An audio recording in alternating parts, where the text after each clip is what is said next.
दुष्यंत और शकुंतला की प्रेम कहानी।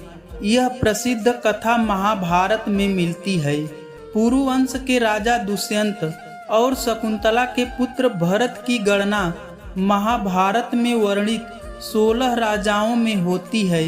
कालिदास कृत महान संस्कृत ग्रंथ अभिज्ञान शाकुंतलम के एक वृत्तांत अनुसार राजा दुष्यंत और उनकी पत्नी शकुंतला के पुत्र भरत के नाम से भारतवर्ष का नामकरण हुआ।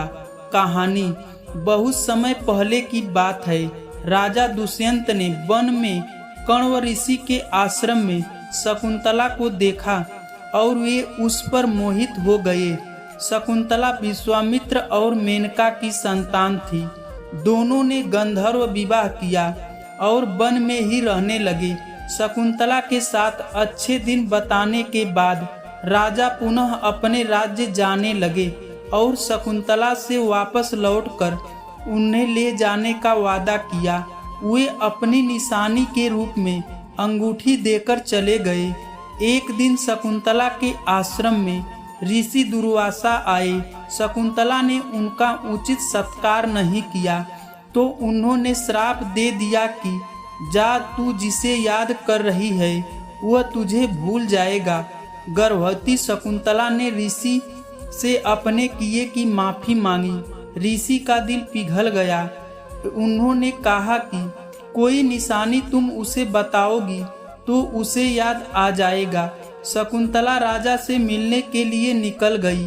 रास्ते में वह अंगूठी एक तालाब में गिर गई जिसे मछली ने निकाल लिया। शकुंतला राजभवन पहुंची, लेकिन राजा दुष्यंत ने उन्हें पहचानने से इनकार कर दिया। राजा दुष्यंत द्वार शकुंतला के अपमान के कारण आकाश में बिजली चमकी और शकुंतला की मां मेनका उन्हें ले गई। उधर वो मछली एक मछुआरे के जाल में आ गई जिसके पेट से वो अंगूठी निकली। मछुआरे ने वो उस अंगूठी की कीमती समझकर राजा दुष्यंत को भेंट दे दी।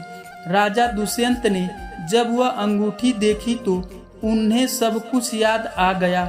महाराज दुष्यंत बहुत पछताए। कुछ समय बाद इंद्रदेव के निमंत्रण पर देवों के साथ युद्ध करने के लिए राजा दुष्यंत इंद्र नगरी अमरावती गए। युद्ध के बाद वे आकाश मार्ग से वापस लौट रहे थे।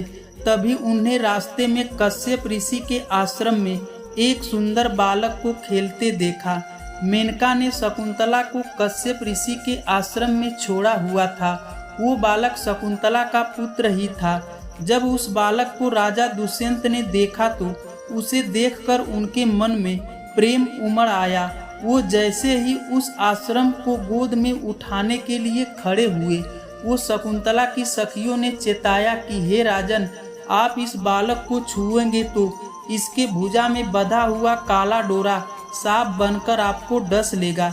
राजा ने इस चेतावनी पर ध्यान नहीं दिया और उस बालक को गोद में उठा लिया, लेकिन बालक को उठाते ही उसकी भुजा में बंधा काला डोरा टूट गया जो उसके पिता की निशानी थी। शकुंतला की सहेली ने सारी बात शकुंतला को बताई तो वो दौड़ती हुई राजा दुष्यंत के पास आई।